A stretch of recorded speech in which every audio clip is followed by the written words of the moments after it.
आज के इस वीडियो में हम आरआरबी के बारे में बात करेंगे।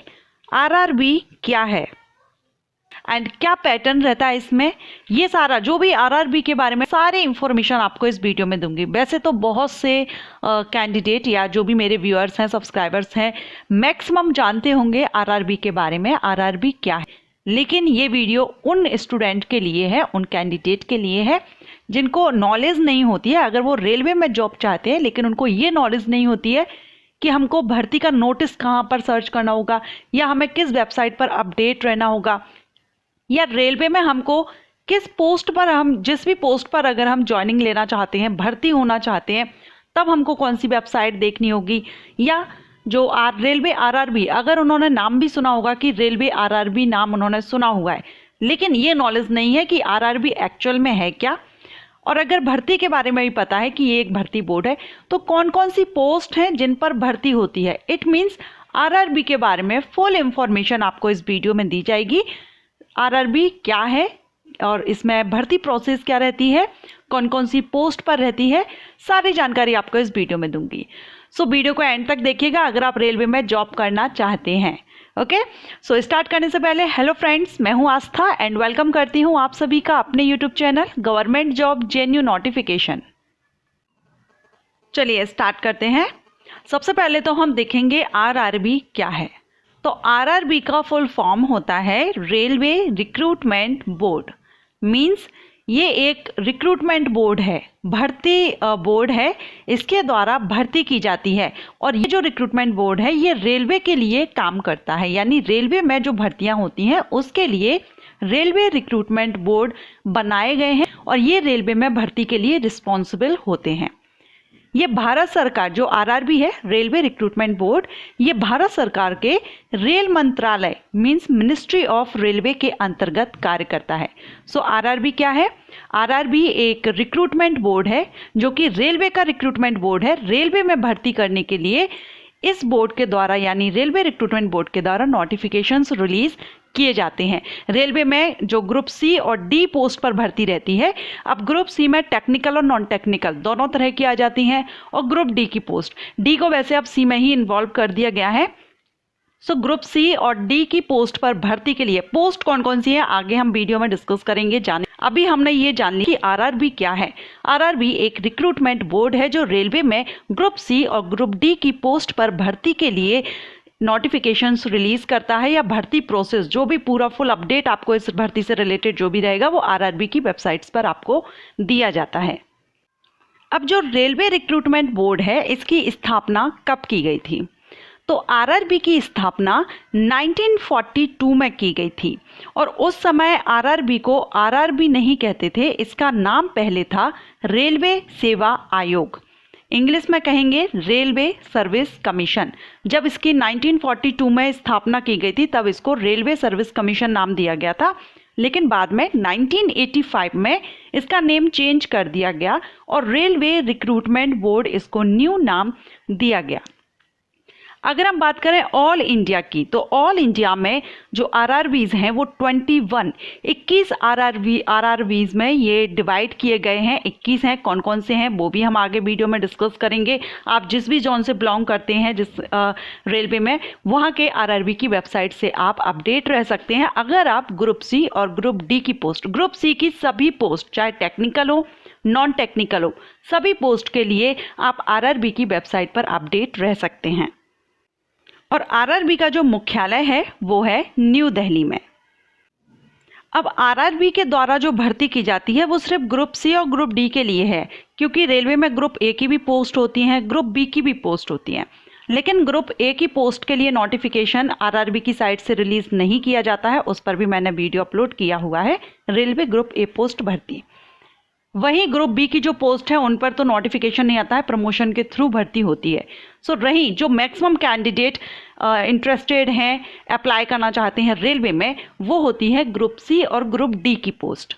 अगर हम बात करें कि ये पोस्ट कौन कौन सी होती हैं, तो ग्रुप सी की अगर टेक्निकल नॉन टेक्निकल दोनों तरह की पोस्ट के लिए नोटिफिकेशन आता है, जिसमें कि आपका clerk, TC, assistant station master, commercial apprentice, assistant loco pilot, बहुत सी अलग अलग पोस्ट हैं, इसके अलावा और भी हैं, सिर्फ इतनी ही पोस्ट नहीं है, बहुत सी पोस्ट है ग्रुप सी की।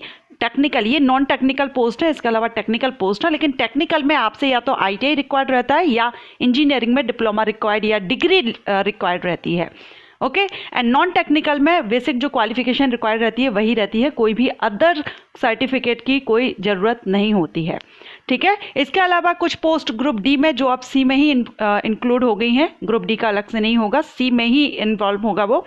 तो इसमें भी trackman, cabinman, gunman, assistant, pointsman, helper, peon, ये जो सभी इस तरह की जो पोस्ट रहती हैं वो सभी RRB के द्वारा नोटिफिकेशन रिलीज किया जाता है।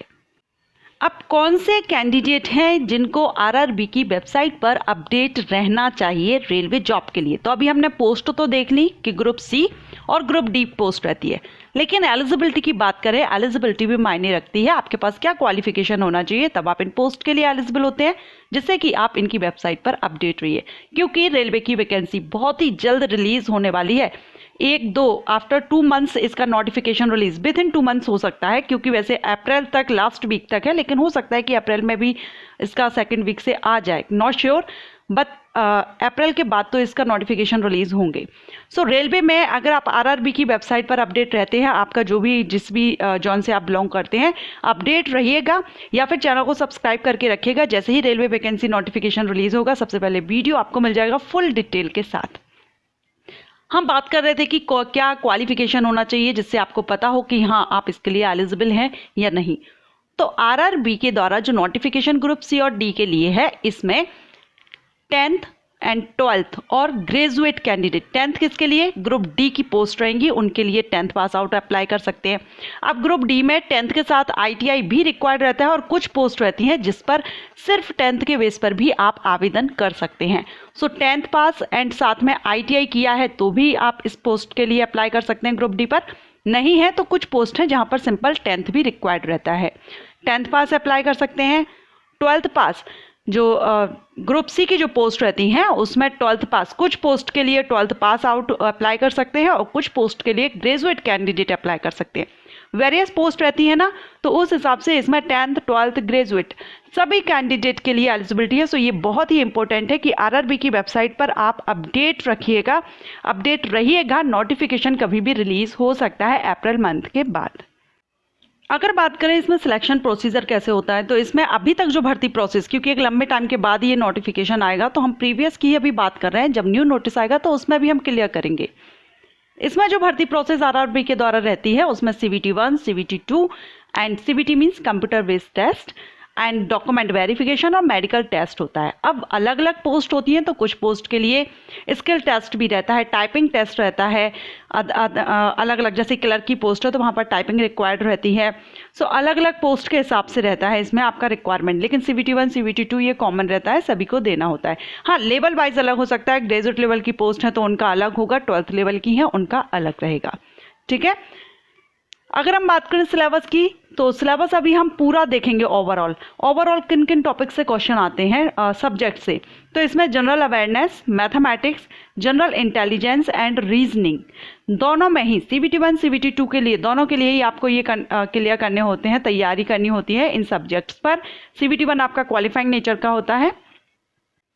और अगर आपको नहीं पता है कि मेडिकल स्टैंडर्ड क्या रिक्वायर्ड रहता है, तो पोस्ट के हिसाब से आपको क्या मेडिकल स्टैंडर्ड रिक्वायर्ड है, इस पर मैंने डिटेल वीडियो अपलोड किया है। रेलवे में आपको किस पोस्ट के लिए कौन सा मेडिकल स्टैंडर्ड रहता है और मेडिकल स्टैंडर्ड क्या है, आपको उस वीडियो से पूरी जानकारी मिल जाएगी मेडिकल के बारे में, और आप उसके लिए उस वीडियो से ही आप ये कंफर्म कर सकते हैं कि आप किस पोस्ट के लिए एलिजिबिलिटी रखते हैं, क्योंकि मेडिकल टेस्ट होता है और बहुत से कैंडिडेट मेडिकल में फेल होते हैं, रिजेक्ट हो जाते हैं।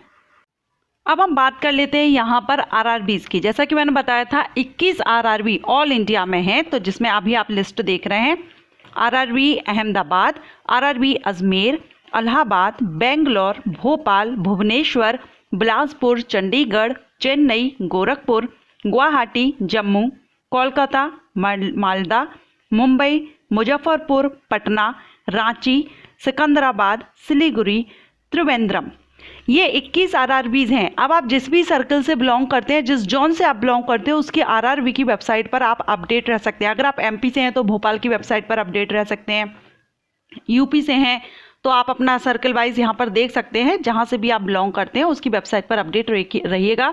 बहुत जल्द इसका नोटिफिकेशन आएगा। ग्रुप सी और ग्रुप डी दोनों एक ही हो गए हैं और इसमें लगभग 2 लाख तक इसमें वैकेंसीज़ का अपडेट अभी आया था कि काफ़ी वैकेंसीज़ हैं इसमें। तो अगर आप 12th 10th या ग्रेजुएट कैंडिडेट हैं, बहुत ही अच्छा मौका है आपके लिए। आप ज़रूर इसमें अप्लाई कीजिएगा जब भी नोटिफिकेशन आए। अगर आप अपडेट रहते हैं तो अच्छा है, नहीं तो आप मेरे चैनल को सब्सक्राइब कर लीजिए। नोटिफिकेशन आने पर आपको फुल डिटेल वीडियो इस चैनल पर मिल जाएगा। आशा करती हूँ आपको ये वीडियो पसंद आया होगा। आरआरबी की जानकारी जो कैंडिडेट को नहीं थी उनको ये इन्फॉर्मेशन पसंद आई होगी। ऑब्वियसली पसंद आई हो तो इसको लाइक एंड शेयर कीजिएगा। Thank you.